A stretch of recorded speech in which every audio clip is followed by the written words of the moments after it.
वंदे मातरम छात्रों, एक बार फिर स्वागत है आपका अपने YouTube channel NCERT smart network पर। और बच्चों यहाँ हम बात कर रहे थे एल्कोहल के भौतिक गुणों की। और देखो एल्कोहल के भौतिक गुणों में कल हमने क्वथनांक के बारे में पढ़ लिया था।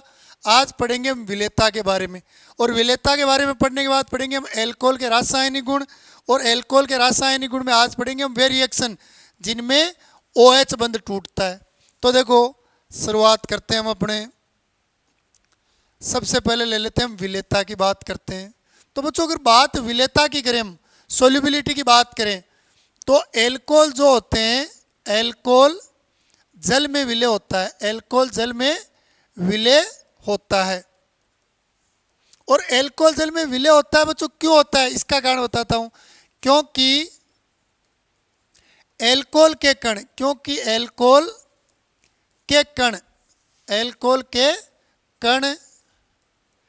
जल के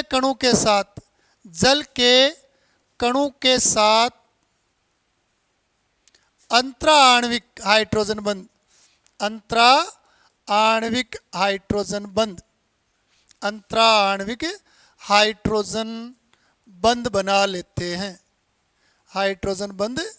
बना लेते हैं।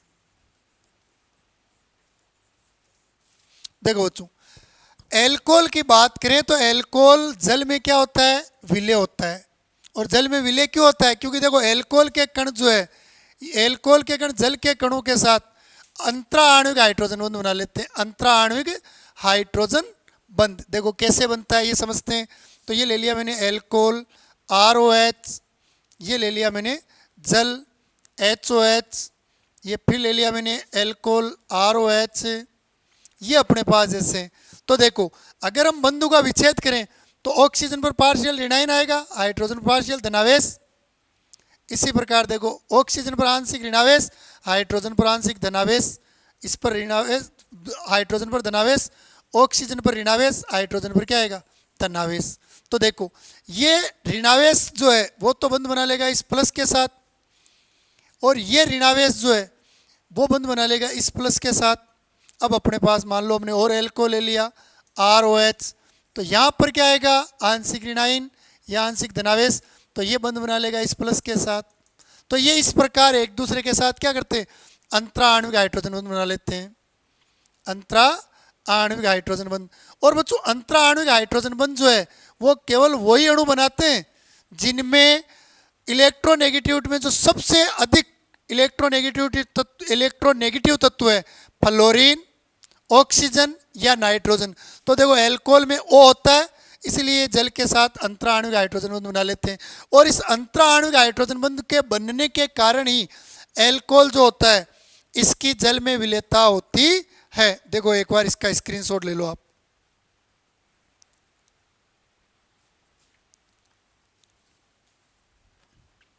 क्लियर। अब देखो जो विलेयता पर हम बात करते हैं आगे, तो विलेयता पर सबसे पहले देख लेते हैं, विलेयता में प्रभाव देखते हैं हम। तो बच्चों विलेयता जो होती है वो अणुभार के व्युत्क्रमानुपाती होती है। अणुभार के क्या होती है, व्युत्क्रमानुपाती। कारण क्या है, देखो अपने अणुभार अगर बढ़ेगा, अगर अणुभार में क्या होगी, वृद्धि होगी, तो विलेयता घटने का कारण क्या है वो देखते हैं। विलेयता घटने का कारण, तो देखो ये अपने पास जैसे CH3OH है, एक ये दिया हुआ जैसे CH3CH2OH है, और एक अपने पास जैसे ये ले लिया हमने CH3CH2CH2CH2 और OH। अब इन तीनों में इसकी तुलना में ये जल में कम विलय होगा, इसकी तुलना में ये कम। कारण भाई यहाँ पर देखो ये ऑक्सीजन जो है इस पर आंशिक ऋणायन और हाइड्रोजन पर आंशिक धनावेश आता है, इसीलिए तो ये जल के साथ हाइड्रोजन बनाते हैं। अब देखो यहाँ जुड़ा हुआ कौन है, CH3, ये अपने से बंध के इलेक्ट्रॉनों को दूर भेजेगा, मतलब ऑक्सीजन पर घनत्व में जो कमी हुई है उसमें क्या करेगा, वृद्धि करेगा। यही चीज़ यहाँ पर हो रही है। लेकिन देखो ये CH3CH2 जो है वो CH3 से क्या है, बड़ा है, तो इसका प्रेरणिक प्रभाव ज़्यादा होगा। तो यहाँ जो आंशिक ऋणायन आया है इसमें वृद्धि क्या करेगा, ये अधिक करेगा। और यहाँ पर देखो ये एल्किल समूह क्या है, और बड़ा है। तो एल्किल समूह जैसे जैसे बड़ा होगा वैसे वैसे हाइड्रोजन पर जो आंशिक ऋणावेश आ रहा है उसमें कमी आएगी। यानी मैं ये कहूँ कि अणुभार बढ़ रहा है, इसका मतलब एल्किल समूह का आकार बढ़ रहा है और एल्किल समूह की संख्या या एल्किल समूह का जब आकार बढ़ता है तो आकार बढ़ने से ऑक्सीजन की जो पोलराइजेशन प्रवृत्ति है, जो ध्रुवण प्रवृत्ति है, उस ध्रुवण प्रवृत्ति में या ध्रुवण समता में कमी आती है। और जब ध्रुवण समता में कमी आ गई मतलब इलेक्ट्रोनेगेटिविटी कम हो गई तो यह हाइड्रोजन बंध नहीं बना पाएगा। तो अणुभार बढ़ने पर विलेयता घटती है और उसका कारण क्या है? एल्किल समूह का, देखो कारण लिख देते हैं,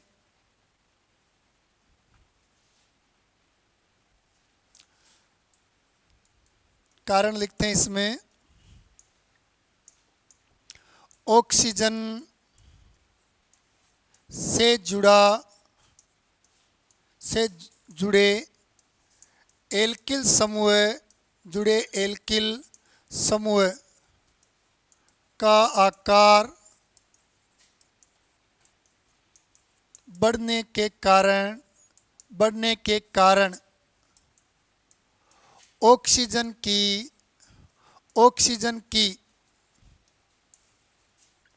ध्रुवणता घटती है। अतः हाइड्रोजन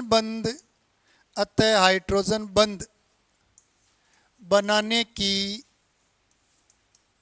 प्रवृत्ति भी घटती है।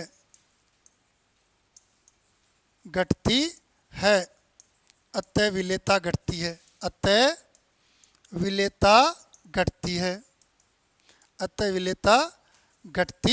है।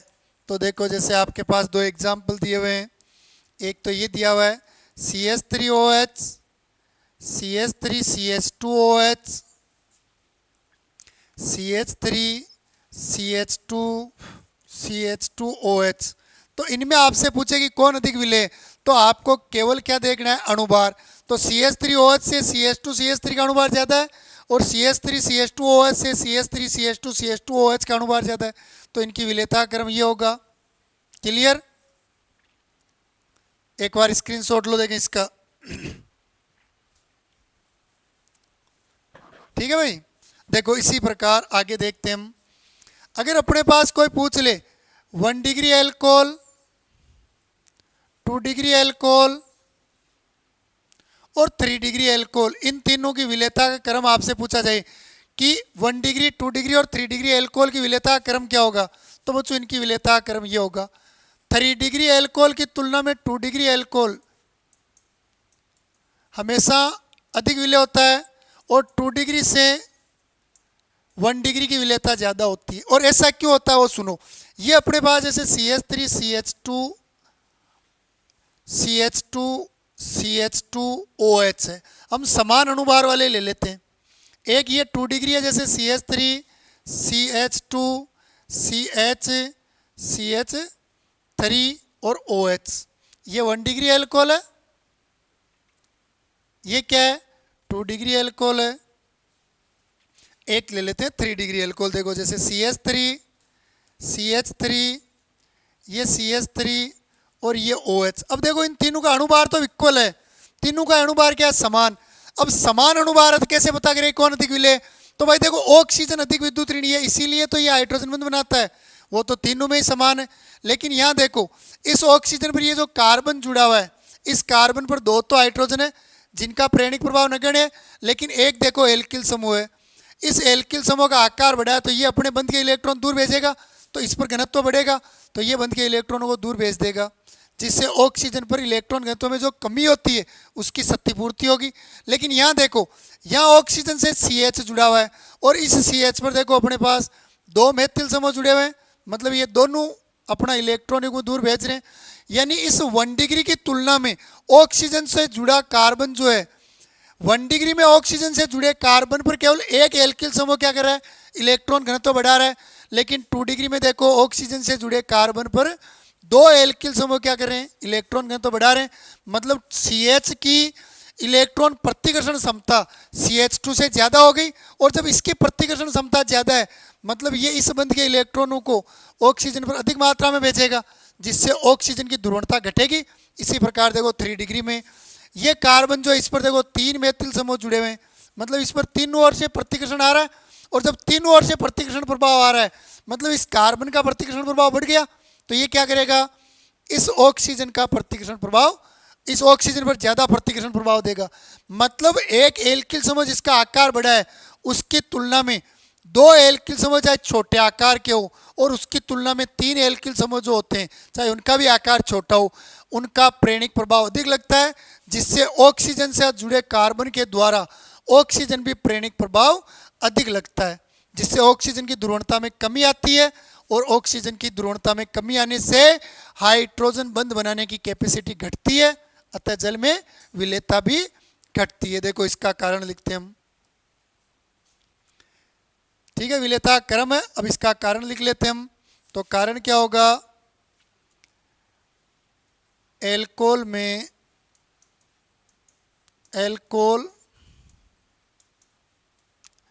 एल्कोहल में ऑक्सीजन से जुड़े कार्बन पर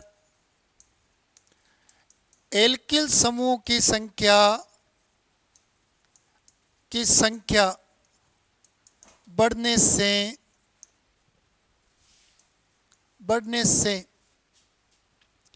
धनात्मक प्रेरणिक प्रभाव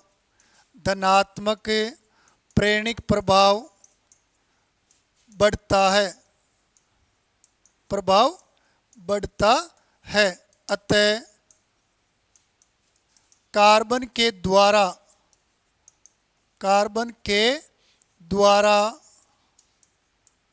ऑक्सीजन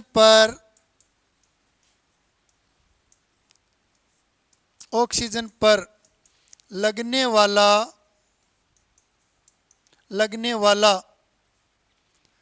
प्रेरणिक प्रभाव भी बढ़ जाता है, प्रेरणिक प्रभाव अधिक बढ़ जाता है, प्रभाव अधिक बढ़ जाता है। अतः ऑक्सीजन की ध्रुवणता में कमी आती है, ध्रुवणता घटती है, जिससे हाइड्रोजन बंध बनाने की दर भी घटती है, अतः विलेयता घटती है।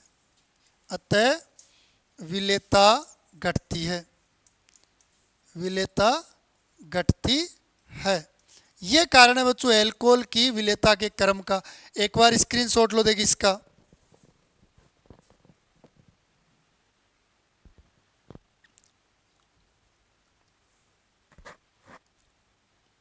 क्लियर। अब बात कर लेते हैं बच्चों हम एल्कोहल के रासायनिक गुणों की, केमिकल प्रॉपर्टीज, एल्कोहल के रासायनिक गुण। तो देखो एल्कोहल के रासायनिक गुण पढ़ते हैं, और बच्चों रासायनिक गुण जो है, इन रासायनिक गुणों में सबसे पहले पढ़ते हैं हम नंबर 1 पर वे रिएक्शन, वे विक्रियाएं जिनमें COH बंध टूटता है, C और O के मध्य उपस्थित बंध टूटता है। यानी एल्कोहल, देखो एल्कोहल का सामान्य सूत्र क्या होता है, ROH, और R मतलब एल्किल समूह, या आप ये कह सकते हो कि COH। तो एल्कोहल में आपको, हम अभी उन रिएक्शन की बात करेंगे जिनमें C और O के मध्य जो बंध, इस बंध को तोड़ना है अपने को, ये बंध टूटेगा। तो देखो इन अभिक्रियाओं में देखते हैं हम। सबसे पहले लेते हैं इनमें हम नंबर 1 H, या कह सकते हो आप हाइड्रोजन हेलाइड। HX को हाइड्रोजन हेलाइड बोल सकते हो, या बोल सकते हो आप हेलोजन अम्ल। हेलोजन अम्ल से क्रिया, हेलोजन अम्ल से क्रिया। तो देखो जो हेलोजन अम्ल से क्रिया देखते हैं, क्रिया करवानी किसकी है, एल्कोहल की। तो देखो मैंने ये ले लिया एल्कोहल में पहला CH3CH2OH, ये एथेनॉल ले लिया मैंने। एल्कोहल में क्या ले लिया, एथेनॉल। और इस एथेनॉल की मैं क्रिया करवा देता हूँ किसके साथ, इसकी क्रिया करवा देता हूँ बच्चों में HX के साथ, यानी HCl के साथ। और बच्चों HCl के साथ मोस्टली यहाँ उपस्थिति में आप कोई भी अम्ल ले सकते हो, लेकिन HCl शानदार HCl जब लेते हो तो आपको उपस्थिति में क्या लेना है, निर्जल ZnCl2, निर्जल ZnCl2। तो देखो यहाँ से क्या होता है भाई, एल्कोहल में से तो ये बंध टूटेगा और HCl में से ये बंध टूटेगा, तो ये आपके HOH बाहर चला जाएगा। तो देखो बन गया क्या, CH3 CH2 Cl और बाहर चला गया H2O। तो एल्किल क्लोराइड बन गया अपने पास, क्या बन गया, एल्किल क्लोराइड, और बाहर क्या चला गया, जल। तो जब एल्कोहल की क्रिया आपने किससे करवाई, HX के साथ करवाई, HX से करवाते हो तो अपने एल्किल क्लोराइड यानी एल्किल क्लोराइड के निर्माण की विधि और एल्कोहल के रासायनिक गुण दोनों एक ही बात हो गई। तो अगर आपसे कहा जाए कि एल्कोहल से एल्किल क्लोराइड की कोई विधि लिखो तो आप ये लिख सकते हो। बच्चों इस विधि को ग्रोव मेथड भी कहते हैं, इसको कहते हैं ग्रोव विधि या ग्रोव मेथड। और बच्चों इस ग्रोव विधि में जो हम सांद्र HCl काम में ले रहे हैं, सांद्र HCl प्लस जो निर्जल ZnCl2 काम में ले रहे हो आप, निर्जल ZnCl2, इन दोनों को सम्मिलित रूप से कहा जाता है लुकास अभिकर्मक। लुकास अभिकर्मक क्या कहा जाता है, लुकास अभिकर्मक, और इस विधि को कहते हैं ग्रोव विधि। तो जब एल्कोहल की क्रिया सांद्र HCl के साथ निर्जल ZnCl2 की उपस्थिति में करवाते हैं तो अपने क्या बनता है, एल्किल क्लोराइड का निर्माण होता है, जिसे ग्रोव विधि कहते हैं। ठीक है, लेकिन बच्चों सामान्य परिस्थितियों में ये अभिक्रिया दर्शाते हैं, लेकिन वास्तविकता में कमरे के ताप पर यह अभिक्रिया होती नहीं है। कैसे, देखो हम देखते हैं, इसी में देखो हम देखते हैं लुकास परीक्षण। हम देखते हैं कि लुकास परीक्षण, ये ले लिया हमने लुकास परीक्षण। तो बच्चों लुकास परीक्षण में क्या करते हैं, लुकास परीक्षण में किया जाता है एल्कोहल की क्रिया करवाई जाती है अपने HCl के साथ और प्रजेंस में लेते हैं ZnCl2, ये अभिक्रिया करवाते हैं। लुकास परीक्षण क्यों करते हैं, तो एल्कोहल की पहचान, एल्कोहल की पहचान हेतु, एल्कोहल की पहचान हेतु। अब अपने एल्कोहल की पहचान हेतु से मतलब क्या है, देखो जैसे ये एक प्रकनली है, ठीक है, इसी प्रकार एक प्रकनली और है और एक प्रकनली और ले लेते हैं हम। ये अपने पास जैसे 3 प्रकनली दी हुई है और इन तीनों ही प्रकनलियों में अपने पास एल्कोहल भरा हुआ है। जैसे तीनों ही प्रकनलियों में क्या भरे हुए हैं, एल्कोहल। यह आपको 3 अलग अलग प्रकनलियां दी हुई है जिनमें तीनों में क्या भरे हुए हैं, एल्कोहल भरा हुआ है। ये तीनों में क्या भरा हुआ है, एल्कोहल। अब देखो एक में आपके अपने को इतना ही पता है कि इनमें एल्कोहल भरा हुआ है, तीनों में क्या भरा हुआ है, एल्कोहल। तीनों में क्या भरा हुआ है, एल्कोहल। अपने को यह पता नहीं है इनमें, आपको कहा जाए कि 3 प्रकनलियां जिनमें एल्कोहल है उनमें से किसी एक में 1 डिग्री एल्कोहल है, एक में 2 डिग्री एल्कोहल है और एक में क्या है, 3 डिग्री एल्कोहल। एक में 1 डिग्री, एक में 2 डिग्री और एक में क्या है, 3 डिग्री एल्कोहल है।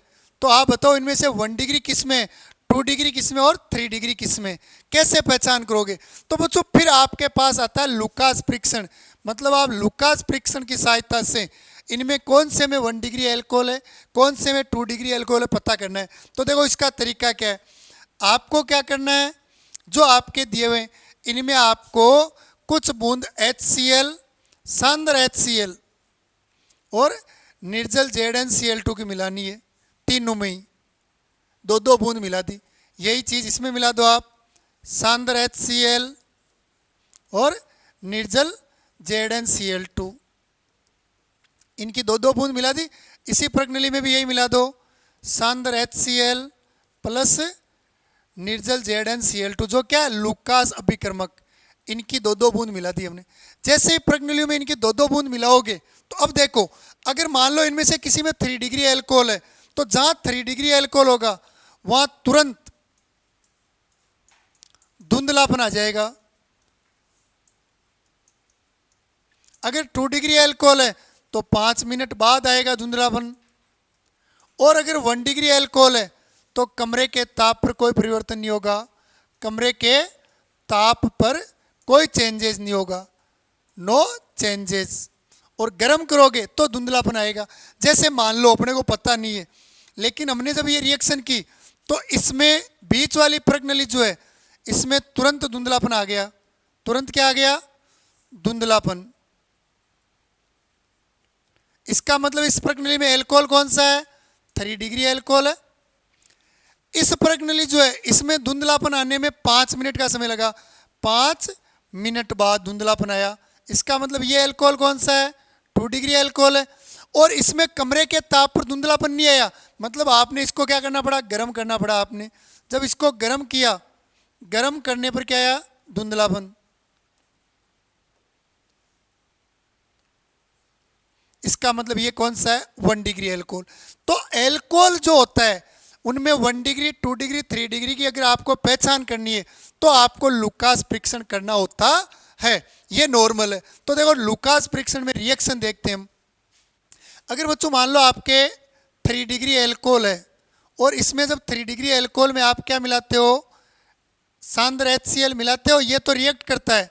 और ZnCl2 जो होता है वो आपके एज ए उत्प्रेरक कैटेलाइज की तरह रहता है।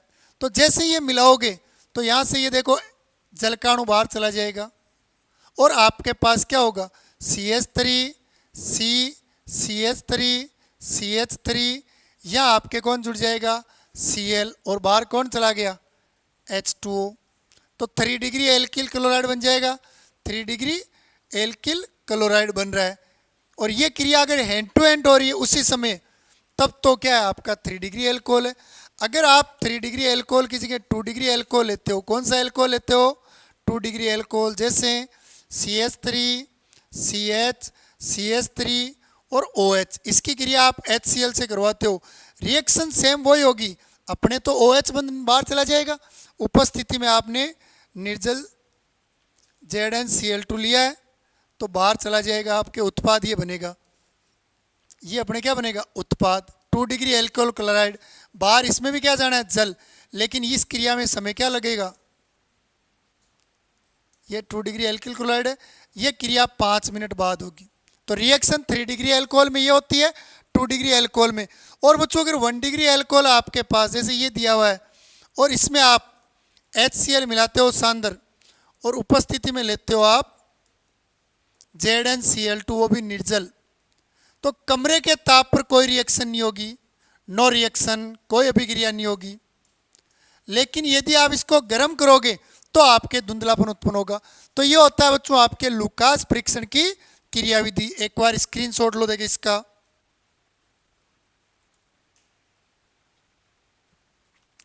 क्लियर, तो ये हो गया आपके लुकास अभिक्रमक। अब देखो आगे बात करते हैं इसी में अपने COH बंध तोड़ने वाली अभिक्रियाओं की बात करें, इसमें नंबर 2 लेते हैं हम, थायोनिल क्लोराइड से क्रिया, थायोनिल क्लोराइड SOCl2 से क्रिया, थायोनिल क्लोराइड यानी SOCl2 से क्रिया। तो देखो जब एल्कोहल की क्रिया SOCl2 से करवाते हैं हम, तो एल्कोहल ये ROH है, इसकी क्रिया करवानी है आपको SOCl2 से। SOCl2 की अभिक्रिया कुछ ये होती है रिएक्शन। तो यहाँ पर देखो इसमें होता क्या है, एल्कोहल में जब हम ये बंध तोड़ते हैं O और R बंध, तो R क्या होता है, इलेक्ट्रॉन प्रतिकर्षी समूह, ऑक्सीजन क्या होता है, इलेक्ट्रॉन नेगेटिविटी इसकी ज़्यादा होती है, तो इस पर नेगेटिव, इस पर क्या आता है, पॉजिटिव।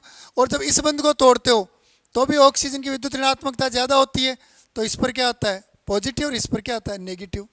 यहाँ देखो अगर हम क्लोरीन और सल्फर बंध को तोड़ें तो क्लोरीन क्या होता है, अधिक विद्युत ऋणी, तो क्लोरीन पर नेगेटिव आ गया, और इस बंध को तोड़ोगे तो भी इस पर नेगेटिव, और एस पर क्या आ गया, पॉजिटिव आ जाएगा। तो देखो अब ये नेगेटिव और ये पॉजिटिव आपस में बंध बना लेंगे, और ये नेगेटिव और ये पॉजिटिव आपस में बंध बना लेंगे, और ये ऑक्सीजन जो है वो आपके इस पर जुड़ जाएगा। तो बन गया क्या, देखो R पर Cl जुड़ गया एल्किल क्लोराइड, H पर Cl जुड़ गया तो हाइड्रोजन क्लोराइड, और S पर डबल बॉन्ड से O तो जुड़ा हुआ है, और डबल बॉन्ड से O और जुड़ जाएगा, तो अपने पास SO2। तो जब हम एल्कोहल की क्रिया थायोनिल क्लोराइड से करवाते हैं तो एल्किल क्लोराइड बनता है, हाइड्रोक्साइड अपने हाइड्रिक क्लोराइड या हाइड्रोजन क्लोराइड, हाइड्रोक्लोरिक अम्ल बोलते हो, और एक सल्फर डाइऑक्साइड बनता है। और यहाँ प्रेजेंस में लेते हो जो इसमें C5H5N प्रीडीन।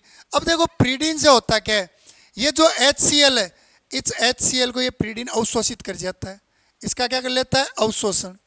और ये जो SOCl2 होता है ये वातावरण में चला जाता है, वायुमंडल में चला जाता है।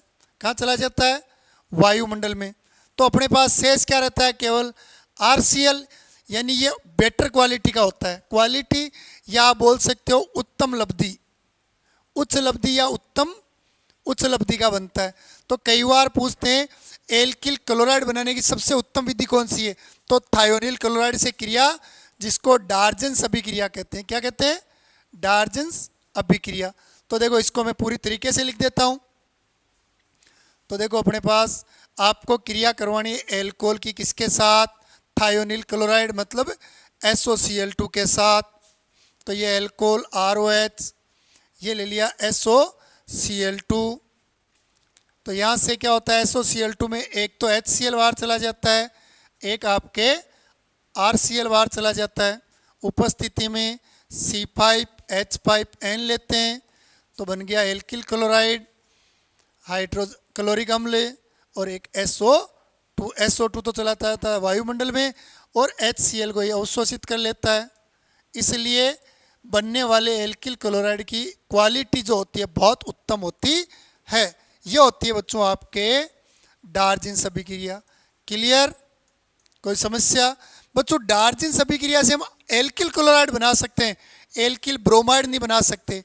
इस अभिक्रिया से RBr और RI ये दोनों ही नहीं बना सकते। क्यों नहीं बना सकते? तो देखो एल्किल क्लोराइड तो इसलिए बना सकते हैं क्योंकि थायोनिल क्लोराइड जो होता है वो स्थायी होता है, और ये स्थायी होने के कारण ये RCl बन जाता है। लेकिन बच्चों RBr नहीं बनने के पीछे रीजन होता है अपने ये जो SOBr2 जो होता है थायोनिल ब्रोमाइड, ये अस्थायी होता है, और अस्थायी होने के कारण इससे एल्किल ब्रोमाइड नहीं बनाते। और बच्चों एल्किल आयोडाइड क्यों नहीं बनता है? तो ये जो आपके SOI2 होता है ये अज्ञात है, अभी तक इसका पता ही नहीं चला है, तो इसलिए ये दोनों नहीं बनाए जा सकते। क्लियर? आई थिंक कोई समस्या नहीं होगी आपके। वैसे 10वें पार्ट में पढ़ेंगे, तो यहाँ तक कोई भी समस्या हो तो आप वापस पूछ सकते हो। जय हिंद, वंदे मातरम।